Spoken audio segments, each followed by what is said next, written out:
so-called gravitational lensing is fictional. It's inexplicable in the heliocentric model. It is simply glass, the glass of the heavens. Here's what it looks like in Alliance, Nebraska during the full solar eclipse. It's just about totally dark out.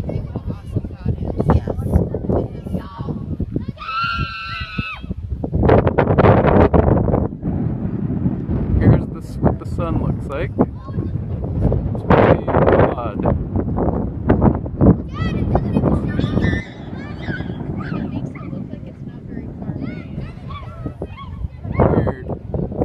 Almost looks like there's two things up there. Two things going on. Really, really spectacular. We're in Alliance, Nebraska, one of the places that's supposed to be right in the path. And this is what it looks like.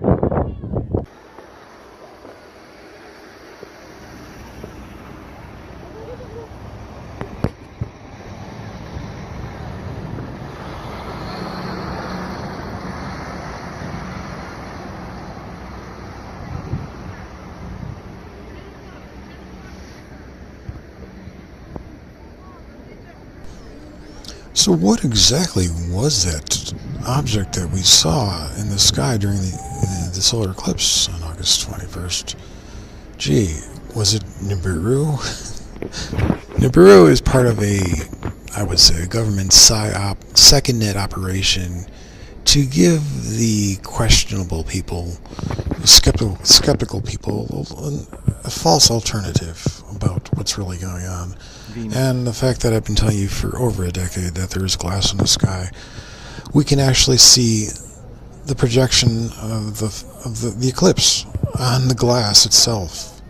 Alright, it's coming back. When the sun is not quite as illuminated like that, it's able to project itself, and we see a reflection of the sun and moon on the glass sky.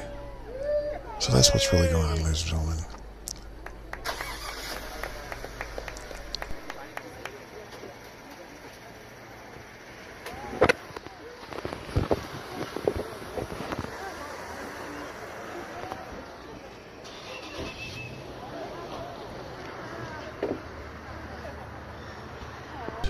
The stars are close. They have to be close. The concept of light year is fiction. They have to conjure up prodigious distances in order for their model to work. But common sense tells you it cannot work. We see the stars. The stars are close, very close. The stars are small, very small. The stars are behind glass. The glass has a bumpy surface to it, damaged after the flood. Glass causes chromatic aberration.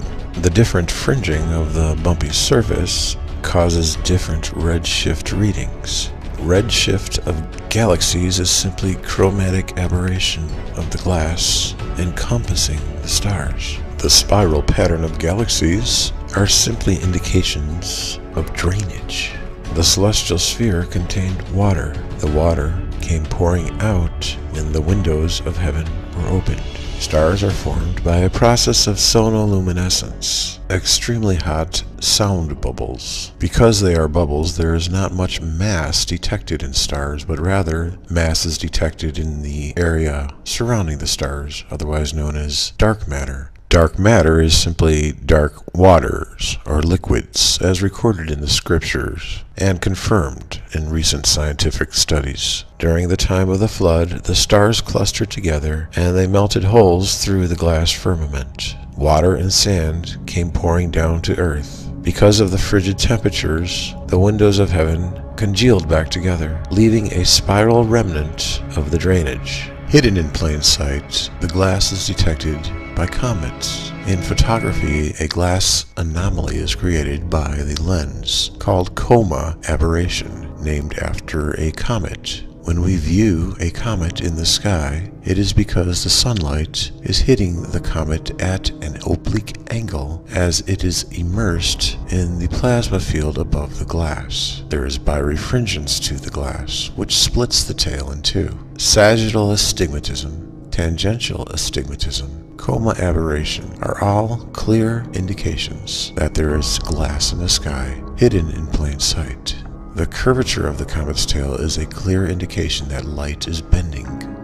but there is most likely at least 3 concentric spheres of glass in the Earth, apart from the main celestial sphere. This is detected easily by viewing the 22nd degree halo and the 46th degree halo, and understanding that there is a much lower glass at approximately 100 kilometers. Hidden in plain sight once again, we can understand that there is glass at 100 kilometers based upon upper atmospheric lightning hitting a ceiling at 100 kilometers. We also can understand that auroras bottom out at 100 kilometers. Radio wave propagation reflects off the ionosphere at 100 kilometers. The height of the Schumann resonance is at 100 kilometers. Scientists say that sporadic meteoroids are bouncing off the atmosphere, the sporadic E layer of the ionosphere, the neutral density layer of the ionosphere, like bugs hitting a windshield at 100 kilometers. Coincidence? It's plowing up this debris, Yeah. just like a bug on a windshield effect. Just like a bug on a windshield effect. Just like a bug on a windshield effect. But to a child, a simple rainbow will suffice in having them understand that there is glass above. As the sunlight disperses through the glass, it gets projected onto reflective water droplets. The water droplets are not the source of the rainbow, but merely the reflective canvas of the already glass-dispersed light.